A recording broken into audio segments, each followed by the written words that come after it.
to the modules. Right at the very top, you can click on textbook information. And then if you scroll down, it'll take you to the XYZ textbooks.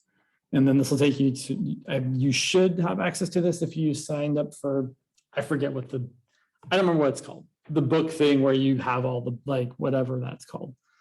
Sorry, I don't remember the name. I'm sure you guys all know what it is. And I'm just like, yeah, it's something. But if you look at this textbook, you can put it in your bookshelf. It's this trigonometry book. Really, any trig book will be helpful. But if you're looking for more information, you can go look at this. And then I would happen to be looking at the radians and degrees section. And if you scroll down, right, it says lots of things about converting between radians and degrees. But then there's also, you know, practice problems where you can convert more, you can find trig functions of various angles. And I didn't look, but I have to imagine there are answers to the odd questions in the back of the book, as most textbooks have. Now I feel like we need to look. Let's like, oh yeah, right, there you go, odd answers. So let's say, you know, I want some practice, and can I close this, please? Yeah. And I wanted to do, you know, I wanted to do sine of 4 pi over 3. So then I can go look, this is section 3.2. Look at the odd answers. Probably have to do some scrolling. Yeah, you can scroll down. I'm not going to go because, right, I think you guys know how to use an index. You will scroll down. Oh, there we are. Section 3.2, number 40, whatever. Something. I don't remember what number it was, to be honest. Anyway, you could do that. So if you're looking for more practice, that is definitely one place you could practice more. The other thing I wanted to say about this is that so far, you know, we've done a number of things. As far as I'm concerned, probably the most important thing we've done so far is define the trig functions and have talked about how to evaluate the trig functions at the various special angles. If you didn't learn anything else in this class, those would probably be the most important things. How the trig functions are defined and how to find things like sine of pi over 3 and cosine of 3 pi over 4, et cetera, et cetera, et cetera. And then a close second after that would be some of the identities we've talked about. So the identities, like all the reciprocal identities. Sorry, I should close this, right? Here's the textbook for those of you just joining us. I was just talking about how you can use the textbook. The reciprocal identities, like all the 1 over identities, and also tangent and cotangent being equal to sine over cosine, and cotangent being equal to cosine over sine. Those are all super important. And you'll use them a lot. They'll just become ingrained. And then there's the Pythagorean ones we've talked about, like sine squared of theta plus cosine squared theta equals 1. On your upcoming quiz this week, I will give you the identities that you need, with the possibly one exception, which I will definitely warn you about before we get there. But for now, I will give you identities. But the point of the trig identities, the point of me talking about the trig identities is so that you come to recognize them. Maybe you don't remember them exactly, but maybe you're working on something later and you need to simplify it, like, oh, I know that's some trig identity, and then you can look it up. Whereas if you've never seen them, you might just be like, well, crap, I have no idea how to approach this. But if you've at least become aware of the trig identities, be like, okay, well, I know there's something I can do here. I might not remember exactly what it is, but I can figure it out. So what I'm really kind of working my way around to saying is, I don't expect you to memorize all the trig identities. It's in your interest to try to get to know them well because they're going to come up in the future. But my expectation for now is I will provide you with most of them, and I will warn you when I'm not going to the best of my ability. And then I feel like, oh, just in case you're curious, in the textbook, if you look at chapter 1, section 1.4, that's the introduction to the, so there's a list of most of all the identities we've talked about so far, even some we haven't. So if you're looking for a nice, concise list, it's right there. I think that's all I wanted. I feel like there was one other thing I had to say, and I've completely forgotten it. I guess I'll just have to live with that. I feel like it was about the identities, though. So, yeah, okay. I was going to write that. Okay. All right, let's go ahead and get going with more trig identities. Let me share this other screen. There we go. Cool. So All right, well, I always forget, like, there's something I have to do to make sure. I'll fix it if you guys are on the video. I don't think you'll be on the video, but it's always a crapshoot. So anyway, here's what we're doing. So this is what we did at the end of class last time. We verified this identity, that sine of pi over 6 plus pi over 3 was equal to sine of pi over 6 times cosine of pi over 3 plus cosine of pi over 6 times sine of pi over 3. And we checked both sides. Pi over 6 plus pi over 3 was equal to pi over 2, and then sine of pi over 2 is equal to 1. And then we did the right-hand side, and sine of pi over 6 was 1/2, and cosine of pi over 3 was 1/2, and cosine of pi over 6 was root 3 over 2, and sine of pi over 3 was root 3 over 2. And we multiplied it out and added it together, and we got 1 as well. So that doesn't prove this identity is true, but it's definitely an example of how it is true. This identity is true. We're not going to prove it. The proof is a little complicated. Not that we couldn't do it, but I don't think it's the best use of our time. That said, if you're interested in seeing how it's proved, you could either come see me during office hours, or it's definitely in that textbook in some section that I don't remember what section it is. It's probably in the section called angle sum identities, which would be, now I feel like I need to look. Yeah, it's probably section 1.5 or something more on identities, or maybe section 1.4. If you want to know, I will definitely find it for you if you are curious, or you can explore the book yourself.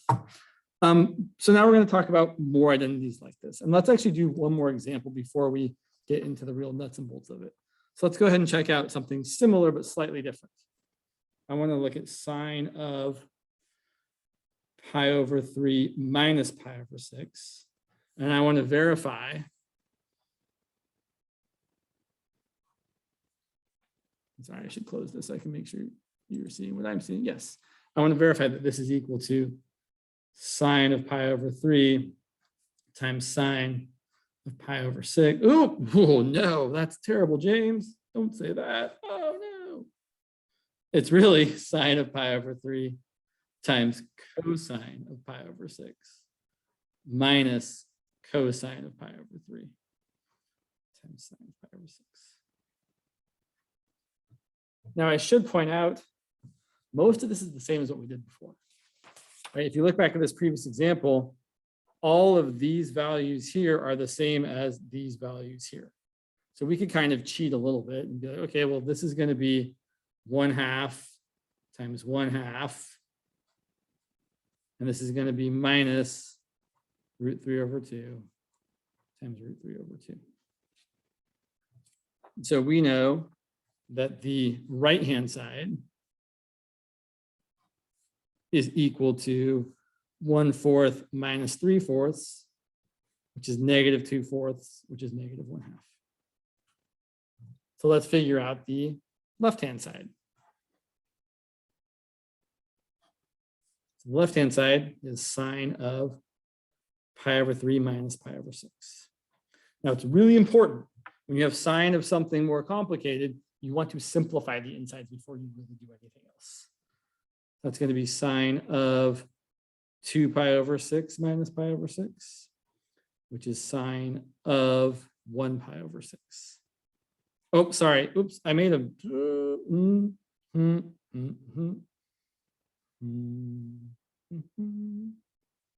I've made an error somewhere. And I guess I'll figure it out in a minute. Yeah, I really did. So I'm going to finish this, and then we're going to figure out where James made a mistake. So the problem I'm having is sine of pi over 6 we know is equal to positive 1/2. And I've definitely made an error somewhere. What did I do wrong? Oh, I totally did it the wrong way. It's supposed to be like square root of 3 over 2. Right, yeah. So I definitely blew it over here. So I said something that I was trying. So this is a good reason to not always use shortcuts if you're not being very careful. I was not very careful. I made the incorrect assumption that this was the same as that. Those are not the same, right? This is sine of pi over 6 and cosine of pi over 3. They're actually in the opposite order. So really this one should have been what was right here. Let's do it again. So sometimes we make mistakes. Let's just throw this one on the ground. Okay, sorry about that. Sometimes mistakes get made. Let's try one more time. So let's verify that sine of pi over 3 minus pi over 6 is indeed equal to sine of pi over 3 times cosine of pi over 6 minus cosine of pi over 3 times sine of pi over 6. I will point out that is a good kind of lesson to learn as far as like, you shouldn't always even trust your own previous work. I might have made a mistake there. It's maybe not a good idea to copy it down. It's always good to think about what you're actually doing. So the left-hand side, as it was sine of 2 pi over 6 minus pi over 6, which is definitely sine of pi over 6, which is equal to positive 1/2.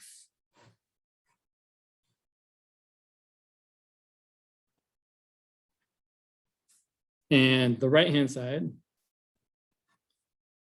sine of pi over 3 times cosine of pi over 6 minus cosine of pi over 3 times sine of pi over 6. So sine of pi over 3, well, here's pi over 3 right there. Sine of pi over 3 is root 3 over 2. Cosine of pi over 6 is root 3 over 2. Cosine of pi over 3 is 1/2. And sine of pi over 6 is 1/2. So we do end up with 3 over 4 minus 1 over 4, which is 2 over 4, which is 1/2. And now we can see that they are indeed the same. And what I want you to see from this is that it's also true that sine of A minus B is equal to sine of A times cosine of B minus cosine of A times sine of B. Now I left a little bit of space above the minus sign because really we usually write this identity. Actually, we write these two identities together as one, where we say sine of A plus or minus B is equal to sine of A times cosine of B plus or minus cosine of A times sine of B. Where if it's a plus here, it's a plus here. If it's a minus here, it's a minus here. And this is the angle sum and difference formula, or identity for sine. There's also one for cosine. There's also one for tangent, but the one for tangent is kind of a giant pain, and really you don't need it. So let's look at a couple more. Let's verify the following. So we're going to verify that cosine of 2 pi over 3 minus pi over 2 is equal to cosine of 2 pi over 3 times cosine of pi over 2 plus sine of 2 pi over 3 times sine of pi over 2. And I will point out, yeah, this is a different formula for cosine than it is for sine, which makes sense, right? They're different trig functions. So left-hand side, cosine of 2 pi over 3 minus pi over 2 is equal to cosine of 4 pi over 6 minus 3 pi over 6, which is cosine of pi over 6, which is the square root of 3 over 2. Which is what we're hoping the other one turns out to be as well. So the right-hand side, it might help us to have a little unit circle here. There's pi over 2. So we know we're going to have cosine of 2 pi over 3 times cosine of pi over 2 plus sine of 2 pi over 3 times sine of pi over 2. Let's see. Cosine of 2 pi over 3 is going to be, I really don't care, actually, because it's going to get multiplied by cosine of pi over 2, which is. I have a question. Go ahead. For left-hand side, it says For the second cosine, is that 4 pi over 6? That is a 4 pi over 6, yes. Okay. Fair question. I know sometimes my penmanship is not 100% great, so definitely feel free to clarify anytime. Also, I should definitely have the chat up so I can see if you guys are asking any questions on the chat. Good call, James. Yeah, okay. So cosine of 2 pi over 3 would have a reference angle of pi over 3, and that would end up being -1/2. But cosine of pi over 2 is just 0. So we don't really care that it's -1/2. And then sine of 2 pi over 3, well, since cosine was 1/2, sine is going to be √3/2. And it's going to be positive. Fun fact, if you know that cosine of an angle is either 1/2 or √3/2, you know that sine of the same angle is the other value. They always go together because they're always the coordinates on the unit circle. 1/2 and √3/2 always go together. And then sine of pi over 2 is 1. So we get √3/2. And let's go ahead and do another one, and then we'll talk about the identity. So let's also verify. Sure, why not? That cosine of pi over 3 plus 2 pi over 3 is equal to cosine of pi over 3 times cosine of 2 pi over 3 minus sine of pi over 3 times sine of 2 pi over 3. Okay, so on the left-hand side, pi over 3 plus 2 pi over 3 is just pi. So we have cosine of pi. And over here at pi on the unit circle, the coordinate is -1, 0. So cosine of pi is -1. The right-hand side, we have, I really don't want to write it again, but I will. Cosine of pi over 3 times cosine of 2 pi over 3 minus sine of pi over 3 times sine of 2 pi over 3. Now, here's what's nice about this one. We know cosine of pi over 3. It's 1/2. But if you know cosine of pi over 3, you also know cosine of 2 pi over 3. They have the same reference angle, but 2 pi over 3 is in quadrant 2. So cosine is negative. So you get a -1/2 minus sine of pi over 3. Well, if cosine of pi over 3 is 1/2, sine of pi over 3 has to be the square root of 3/2. And sine of 2 pi over 3, same reference angle.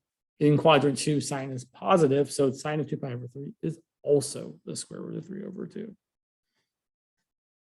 That's going to end up equaling 1/2 times -1/2, which is -1/4, minus the square root of 3/2 times the square root of 3/2, which is 3/4. And -1/4 minus 3/4 is -4/4, which is -1. They're the same. So here's the identity that this is pointing us towards. The identity, I really should say the angle sum / difference identity for cosine is the following. Cosine of A plus or minus B is equal to cosine of A times cosine of B minus or plus sine of A times sine of B. Meaning, if it's a plus here, it's a minus there. If it's a minus here, it's a plus here. Or the sign is always the opposite for cosine. So for sine, in fact, let me just write down sine again.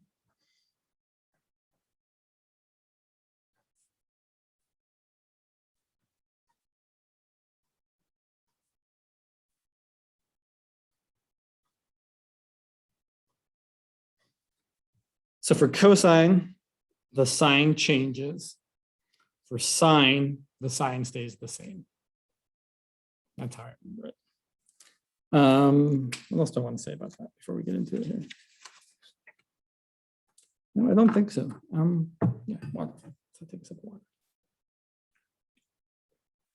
So why do we care about these trig identities? Well, they're kind of neat. You can do some cool stuff with them. Actually, to be perfectly honest, the reason we mostly care about these trig identities is because we use this specific identity in calculus when we talk about finding the derivative of sine and cosine using the limit definition. So that is genuinely the real reason we care about this identity a lot, is because it is it's absolutely necessary in allowing us to determine how to find the derivative of cosine of x or sine of x. But we can do other cool stuff with it. So one thing this does allow us to do is it allows us to kind of expand our catalog of angles that we can actually take sine and cosine of using not a calculator. So right now we're kind of limited to 30 degrees, 45 degrees, or 60 degrees, or angles that have those as a reference angle. But now we're going to add kind of another couple angles. Specifically, we can now find sine or cosine of any angle whose reference angle is either 15 degrees or 75 degrees. Which I know is, or in radians is pi over 12. Right? Half of 30 degrees is 15 degrees. Half of pi over 6 radians is pi over 12 radians. Or 75 degrees would be 5 pi over 12. Yeah, and actually let's start with 75 degrees. Let's go ahead and find sine of 75 degrees. Okay, so here's the trick that's always going to be true when you're trying to find sine or cosine of one of these new types of angles. You want to write the angle you're dealing with as either the sum or difference, although usually it's almost always the sum, of angles you already know how to take sine and cosine of. So I know that 75 degrees can be written as 30 degrees plus 45 degrees. So that's what I'm going to do.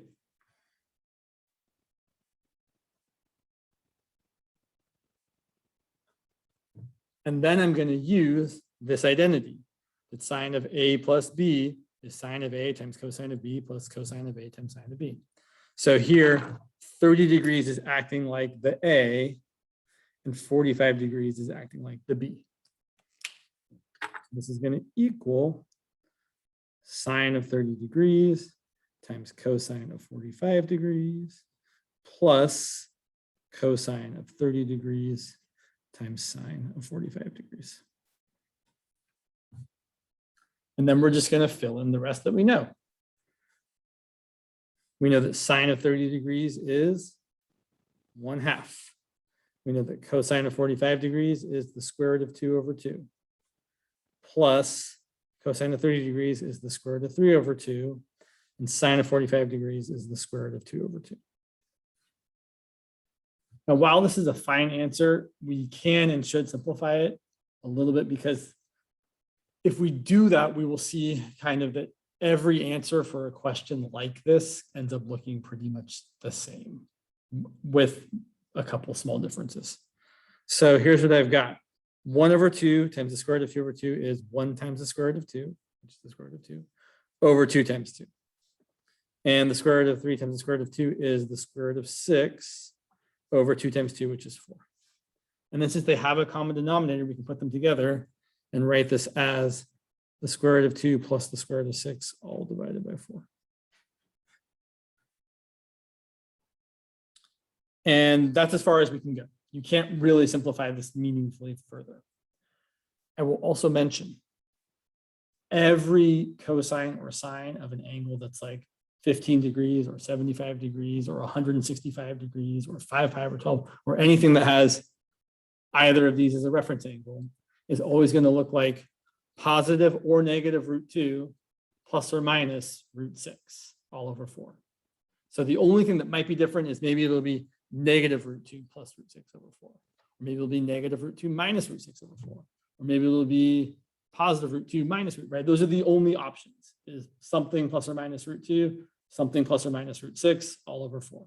Always, always, always, which is nice. It's nice to have, I mean, we like to have options, but sometimes it's nice to have a limited number of options so you know what you're going to get. You're like, no, I want more choices. Okay, so let's look at a couple more examples. let's do, say, cosine of 75 degrees as well, which although I could write it as 30 degrees plus 45 degrees, I'm going to do it in radians to show you how that works, because radians is kind of a nice little trick I like to use. So I'm going to write this as cosine of 5 pi over 12. Because 5 pi over 12 is equal to 75 degrees. Well, the lights went out.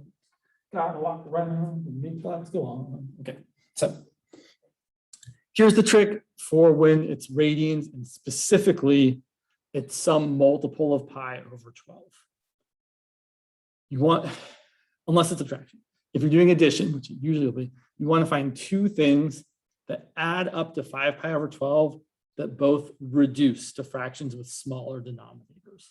So for example, it wouldn't be pi over 12 plus 4 pi over 12. That's not going to work because pi over 12 doesn't reduce to a fraction with a smaller denominator. So that's out. But 2 pi over 12 plus 3 pi over 12 totally works. It adds up to 5 pi over 12, and they both reduce. One of them reduces to pi over 6, one of them reduces to pi over 4. Or one of them is 30 degrees and one of them is 45 degrees. So it's the same thing, just seen a different way. So I can write this as cosine of pi over 6 plus pi over 4, because that's what this is. This is pi over 6. This is pi over 4. And then we can use the cosine angle sum formula, which says cosine of an angle plus another angle is cosine of the first angle times cosine of the second angle. And if it's a plus here for cosine, the sign changes, and then it's going to be sine of pi over 6 times sine of pi over 4. I should raise this up a little bit here. Just try not to hunch over when I'm writing stuff. Okay, so that's a little better, yeah. So then cosine of pi over 6 is the square root of 3 over 2. Cosine of pi over 4 is the square root of 2 over 2. Minus sine of pi over 6. Well, if cosine is the square root of 3 over 2, sine of pi over 6 is 1/2. And cosine and sine of pi over 4 are both the same. So sine is going to be the square root of 2 over 2. And then this becomes square root of 3 times square root of 2 is the square root of 6 over 2 times 2. And 1 times root 2 is the square root of 2 all over 2 times 2. And then we should write it as one fraction. Square root of 6 minus the square root of 2 all over 4. Ooh, gross. Okay. So we'll do a couple more examples. I will say most of the time, at least most of the time when I do it, I'm always trying to write the angle I'm given as a sum of two smaller angles. The exception would be, there's a couple exceptions. There's one angle that always you want to kind of write as a difference. So if we did say sine of pi over 12, that one I do want to write as a difference. I want to write that as sine of, you have actually a couple choices. You could either do 4 pi over 12 minus 3 pi over 12, or you could do 3 pi over 12 minus 2 pi over 12. Either way works. In my previous notes that are already posted, I did 4 pi over 12 minus 3 pi over 12. So in these ones, I'll do it differently just so you can see both ways if you happen to look at the notes later. So we can do this as 3 pi over 12 minus 2 pi over 12. I mean, you can make a lot of different choices. It's just, you can do 9 pi over 12 minus 8 pi over 12, but I'm usually trying to pick the smallest things that will add or subtract up to what I'm trying to get to. So that's going to be sine of pi over 4 minus pi over 6. Or sine of 45 degrees minus 30 degrees is equal to sine of 15 degrees.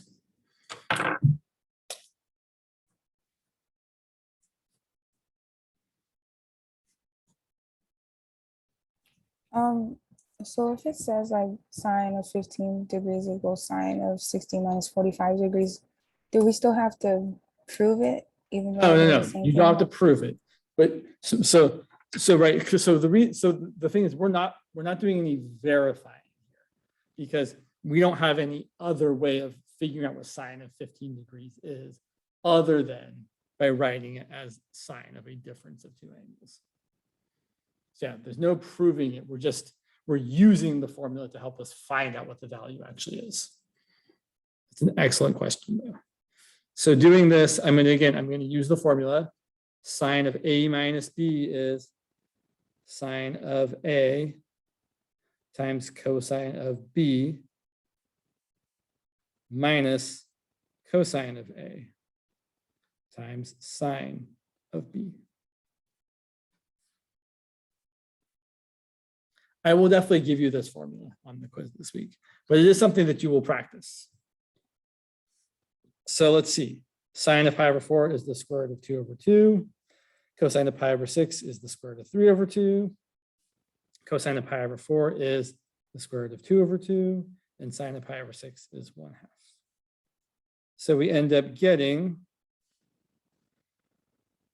square root of 2. So it's always going to work out to be the same kind of answer. So I know it's going to be something like a square root of 6 plus or minus the square root of 2 over 4. In fact, it's exactly the same. Square root of 2 times square root of 3 is square root of 6 over 4 minus square root of 2 times 1 is square root of 2 over 4. And that's the square root of 6 minus the square root of 2 over 4. This makes sense if you think about it, since 75 degrees and 15 degrees are complementary angles. It makes sense that cosine of this and sine of this would be the same. Just like cosine of 30 degrees and sine of 60 degrees are the same. All right, let's look at, how many more examples do I have here? Quite a few. We don't need to do that many, I don't think. What time? All right, cool. I got time though, we got time.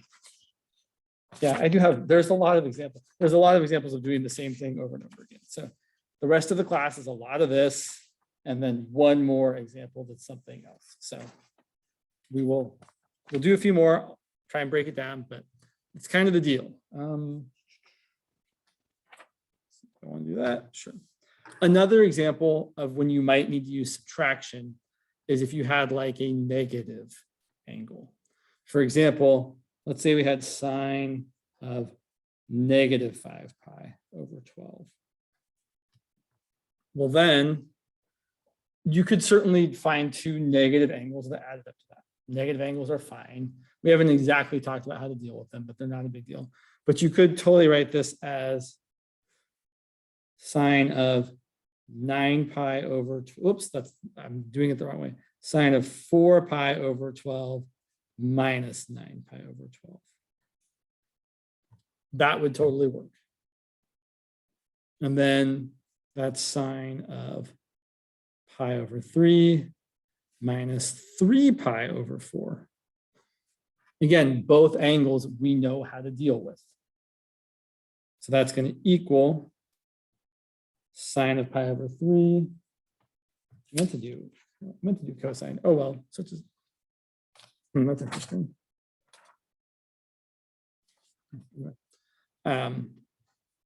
Times cosine of 3 pi over 4 minus cosine of pi over 3 times sine of 3 pi over 4.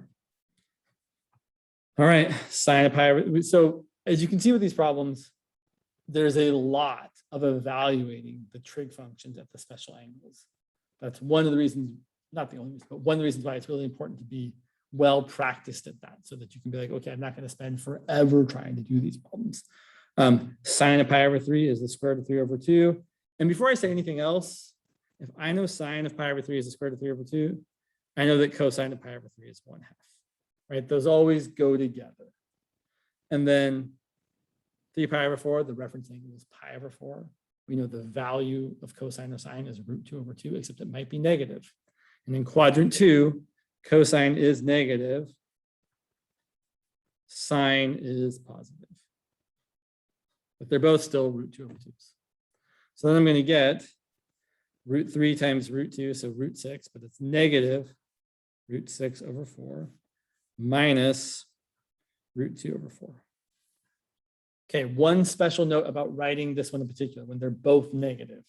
You can either write it like this, negative root 6 minus root 2 all over 4, or you can factor out the negative if you really want and write it as negative root 6 plus root 2 all over 4.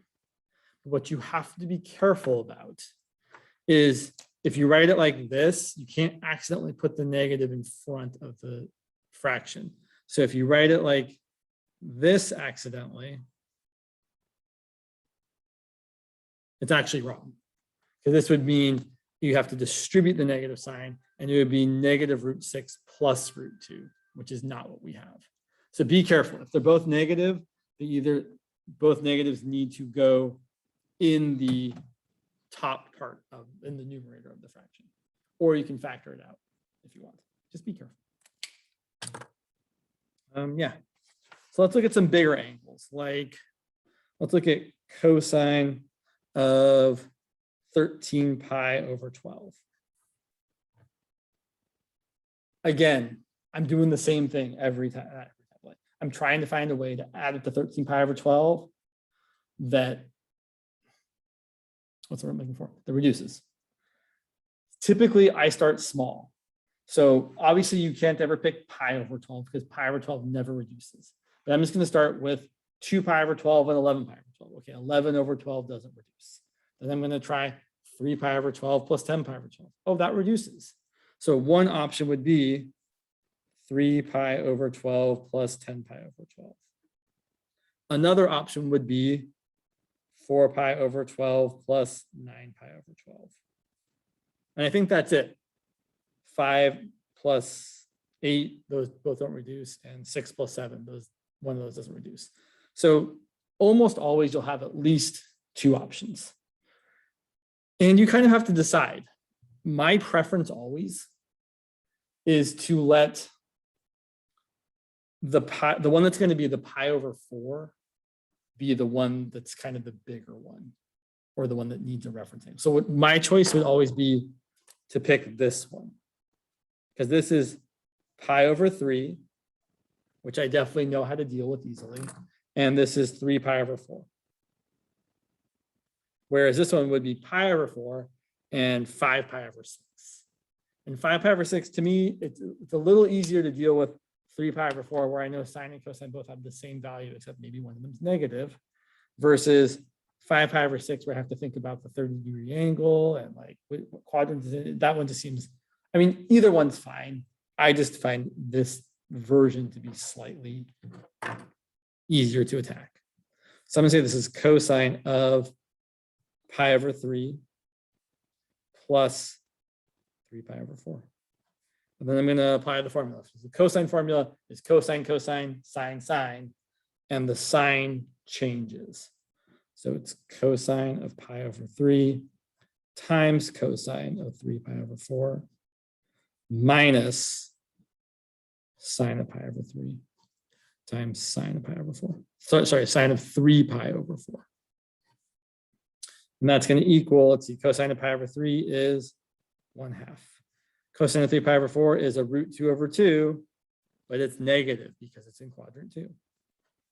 Sine of pi over 3 is a root 3 over 2.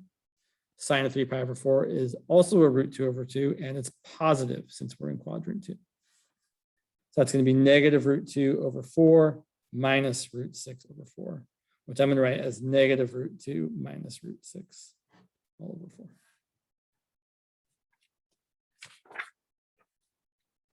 Let's see, got time, okay. Let's look at one more example of this. Actually, let's go to the other thing I want to do, and then if we have time, we'll do one more example. So I will say there's probably a good three-ish examples that we're not going to get to. That's fine. We've definitely seen some examples. If you want to look at more examples, they are in the notes from 2020, which are posted on Canvas under class F. But let's go ahead and look at this last example. So let's say we have these, we know the following. So given sine of A is equal to 7/9, and we know that angle A is in quadrant 2. And we're also given sine of B is equal to negative 3/8, and angle B is in quadrant 4. And we're going to be asked to find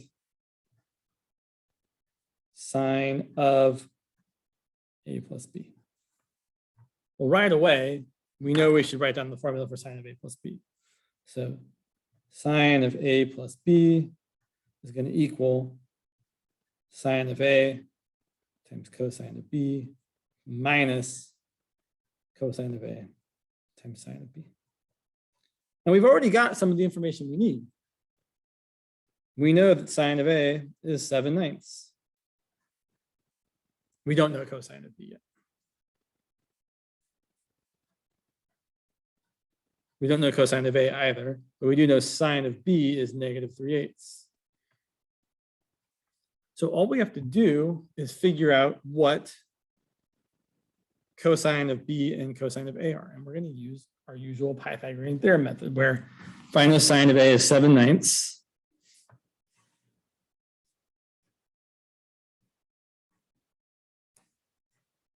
So there's the angle A, and sine of A is 7/9. So the opposite side is 7, the hypotenuse side is 9. This third unknown side we'll find. X squared plus 7 squared equals 9 squared. So x squared equals 9 squared, which is 81, minus 7 squared, which is 49. 81 minus 49 is what? 32. So x squared equals 32. I feel like that's wrong for some reason. No, that's right. So x equals the square root of 32, which you could reduce. That's equal to 4√2, because 32 is 16 times 2, and the square root of 16 is 4. And then similarly, sine of beta being -3/8, sorry, sine of b, not beta, being -3/8, I'm going to ignore the negative. The opposite's 3, the hypotenuse is 8. This third side, x squared plus 3 squared equals 8 squared. So x squared equals 64 minus 9, which is 55. So x is the square root of 55.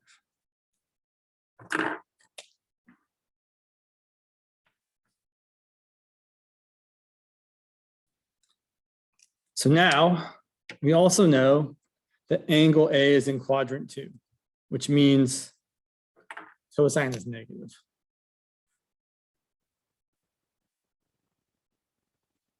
And angle B is in quadrant 4, which means cosine of B is positive, right? Good old all students take calculus. Quadrant 2, sine's positive, cosine's negative. Quadrant 4, cosine's positive. So cosine of A should be the adjacent over the hypotenuse, but it's negative. So it's going to be negative 4√2 over 9. Notice we want to make sure it gets in the right spot, right? I almost put it in the wrong spot, but cosine of A goes right there. And then cosine of B should be positive, and it's going to be positive square root of 55 over 8. Then honestly, I would probably just leave it like that, but we could multiply it out. It's not going to be super fun. That's going to be 7√55 over 9 times 8 plus, because it's a, oh, sorry, it's not a plus, it's a minus times a minus times a minus. It is going to be minus 4 times 3 is 12, so it's going to be 12√2 over 72.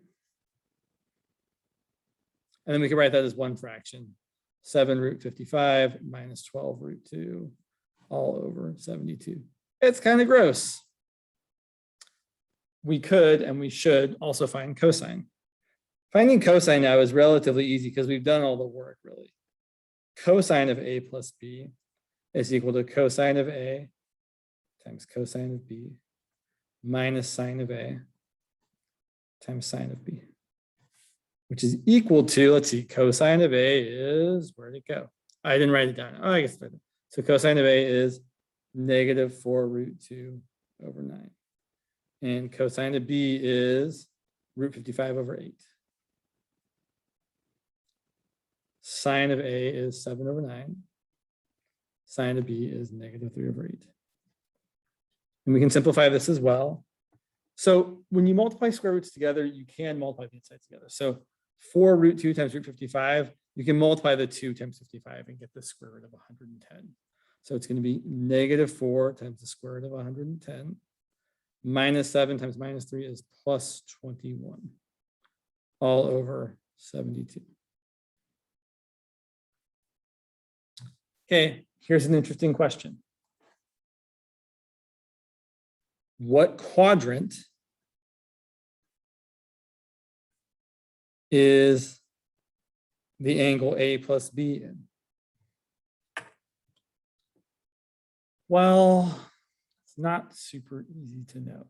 You can't just say, if it's in quadrant 2 and quadrant 4, then you add them together, you get like quadrant 6, which would be quadrant 2 again. Although it might be quadrant 2 again. What you have to do instead is determine what quadrant you're in based on the positive or negativeness of sine and cosine.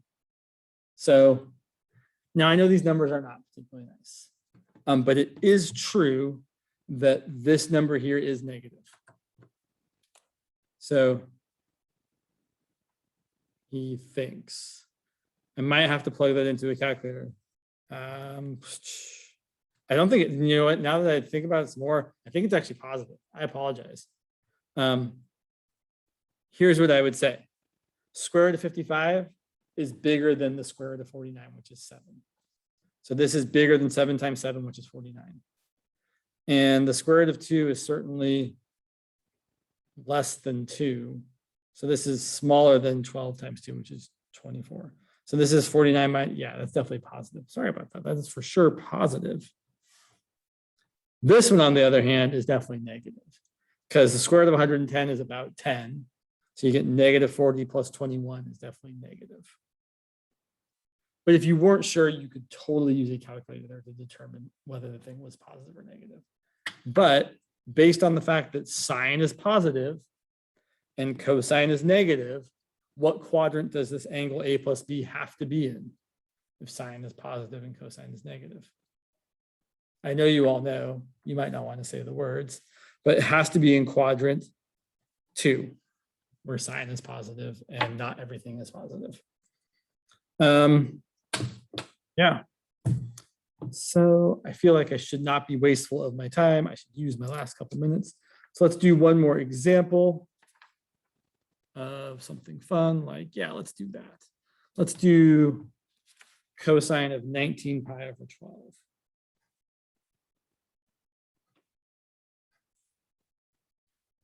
And again, when we're doing a problem like this, we're trying to find a way to add up to 19 pi over 12 where both fractions are going to reduce. And there's probably a lot of possibilities. You could do 3 pi over 12 plus 16 pi over 12. 2 pi and 17 pi would 2 and 17 wouldn't work because 17 over 12 doesn't reduce. Right? If you're picking a prime number, it's not going to reduce. 3 and 16 would work. 4 and 15 would work. Basically anything that has a multiple of 3 or 4 or 2, those numbers will always work, but both of them have to have it. 5 pi would not work. 6 and 13 wouldn't work. 7 and 12, no. 8, right? I think that's it. Oh no, 9 and 10. So if you really wanted to be exciting, you could do 9 pi over 12 and 10 pi over 12. That would be my last choice. And the reason that would be my last choice is both of these angles are larger than pi over 2 or larger than 90 degrees, which means they're both in quadrants that are not quadrant 1, which means we have to think more about what they're going to evaluate as. So I would probably pick this one, but I'm going to pick this one instead. So let's do that one. So you do cosine of 3 pi over 12 plus, oops, the plus should be inside the parentheses. That looks terrible. So that's going to be cosine of pi over 4 plus, this reduces to 4 pi over 3. So that's going to be cosine of pi over 4 times cosine of 4 pi over 3. Since it's a plus here with cosine, it's going to be a minus there. So that's going to be sine of pi over 4 times sine of 4 pi over 3. Cosine and sine of pi over 4 are both going to be root 2 over 2. Whoops. There you go, Ben. Okay, fine. You jump out of my hand. Okay. So this is going to be root 2 over 2. And this is also going to be root 2 over 2.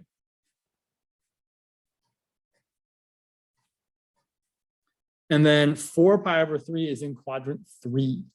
So both sine and cosine are going to be negative.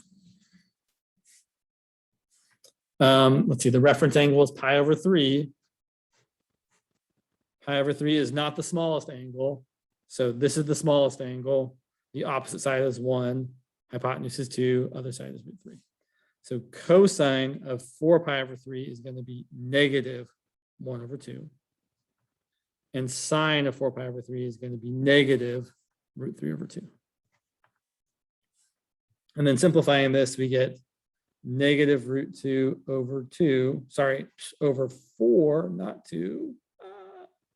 And then minus times the minus is a plus root 6 over 4.